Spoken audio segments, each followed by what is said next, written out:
बिस्मिल्लाहिर्रहमानिर्रहीम। Welcome to Happy Life. मैं हूं शमा नाहीद। सब देखने और सुनने वालों को अस्सलाम वालेकुम। इस वीडियो को स्टार्ट से लेकर एंड तक जरूर देखें, कोई भी चीज स्किप ना हो पाए। आज मैं आपको परियों के देश परिस्तान की सैर करवाने जा रही हूँ, यानी कि मैं आपको कोह काफ लेकर जा रही हूँ। दोस्तों, अगर आप इस चैनल पर नए हैं तो प्लीज इस चैनल को सब्सक्राइब जरूर कर लें और बेल आइकन पर जरूर क्लिक करें ताकि हर आने वाली इंफॉर्मेटिव वीडियो आपको आसानी से मिल सके।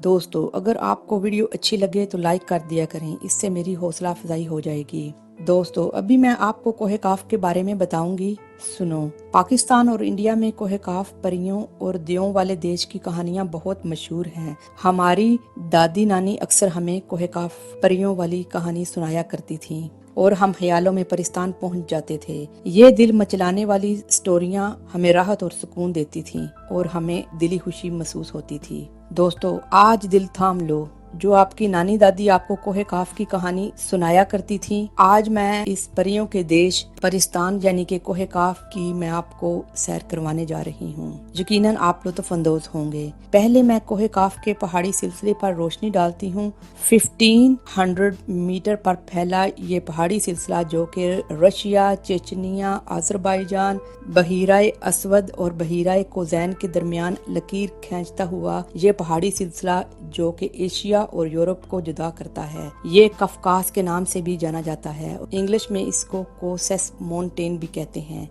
यहाँ दुनिया की कदीम तरीन आतिशफशां है। कोह काफ के पहाड़ी सिलसिले की बुलंद तरीन चोटी माउंट अल बरूस है, जो 18,506 फीट है। ये वाजिया नहीं कि कोह काफ का सिलसिला यूरोप में है या एशिया में, इसलिए कि कोह काफ का ये सिलसिला काफी तवील है। ये 11,000 मीटर लंबा और 160 किलोमीटर चौड़ा है। सुनो दोस्तों, परिस्तान यानी कि कोह काफ की एक स्टोरी बहुत ज्यादा मशहूर है, जो कि सैफुल मलूक में भी लिखी जा चुकी है। एक बादशाह की बेटी अपने पैलेस में घूम रही होती है तो एक देव उसको उठाकर कोह काफ में कैद कर देता है। बादशाह मुख्तलिफ ममालिक के शहजादों को इस मुहिम पर रवाना करता है कि जो मेरी शहजादी को वापस लाएगा मैं उसकी शहजादी से शादी कर दूंगा। एक नेक दिल शहजादा भी इस मुहिम पर रवाना होता है। उसकी मुलाकात एक बुजुर्ग से होती है जो उसकी नेक दिली की वजह से उसको अंगूठी देता है, जिसकी बदौलत वो फौरन कोह काफ के पहाड़ों पर पहुंच जाता है। वो अंगूठी उसकी बहुत हेल्प करती है। वो देव को मारकर शहजादी को आजाद करवाता है और वापस उसके वतन ले आता है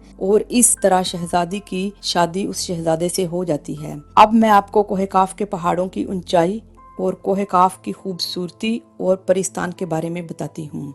कोह काफ के पहाड़ी सिलसिले में 5,000 मीटर से ज्यादा चंद पहाड़ हैं। सबसे ऊंचे पहाड़ अल बरूस और कॉजबैक हैं। इन पहाड़ों की बर्फ में लिपटी हुई सफेद चोटियां मुर्दा आतिशफशां हैं। इस इलाके में मादनी पानी के सरचश्मों की बहतात है। सबसे मकबूल सरचश्मों के नाम नारजान, बरसोई और यासीन तोकी हैं। इनके नजदीक पिकनिक स्पॉट्स और मशहूर तफरी के मकामात वाक़या हैं। रूसी लोग यहाँ तफरी करना पसंद करते हैं, लेकिन इसके साथ साथ परियों का ये देश अपने अंदर बेपनाह फितरी हुस्न भी रखता है। इस पहाड़ी सिलसिले का हुस्न और सरसब्जो शदाब वादियां भी इसका हकीकी हुस्न है, जिन्होंने इसको परियों का देश बनाने में अहम किरदार अदा किया है।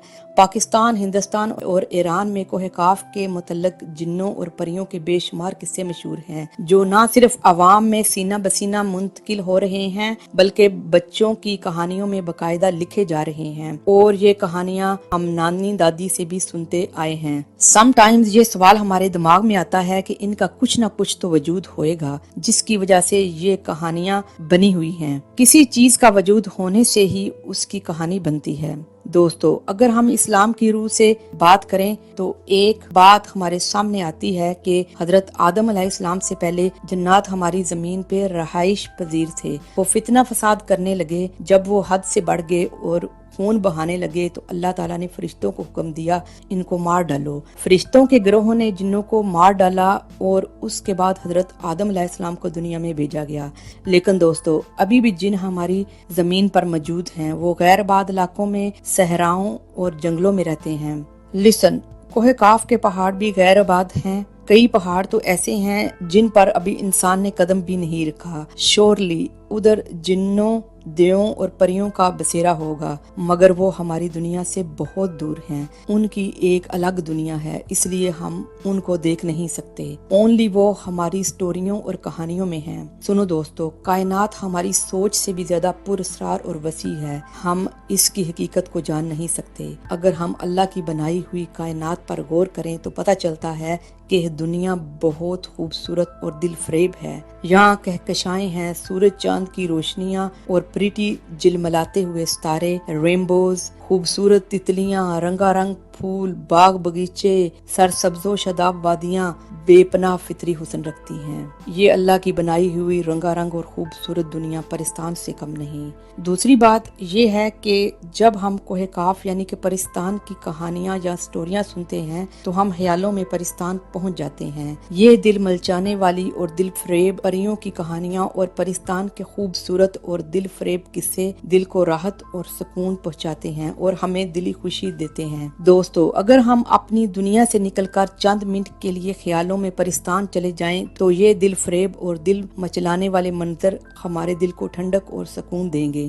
سنو دوستو، کوہ کاف کے شمالی علاقے قفقاز کے سب سے بڑے دریا کوباد اور تحریک ہیں۔ قفقاز صحت بخش ہوا کا ایک ذخیرہ ہے اور اس کے مناظر کو بے حد حسین قرار دیا جائے تو مبالغہ نہیں ہوگا۔ روس کے رخ پیمانوں کو قفقاز سے بڑا لگاؤ ہے۔ شعبہ سیاحت کے لحاظ سے قفقاز کے پہاڑی سلسلے کی صلاحیت یورپ کے کوہ الپس سے کم نہیں۔ سنو دوستو، ہو سکتا ہے اس ویران اور بے حد حسین اور دل فریب جگہوں پر پریوں کا مسکن ہو، لیکن تصدیق کرنا مشکل ہے۔ باقی اللہ ہی بہتر جانتا ہے کہ اس میں کتنی سچائی ہے۔ دوستو، امید کرتی ہوں کہ یہ ویڈیو آپ کو پسند آئی ہوگی۔ کامنٹس باکس میں ہمیں اپنی قیمتی تجاویز سے ضرور آگاہ کیجیے گا۔ ہماری اگلی ویڈیو آنے تک اپنا اور اپنے پیاروں کا ڈھیر سارا خیال رکھیے گا۔ اللہ حافظ۔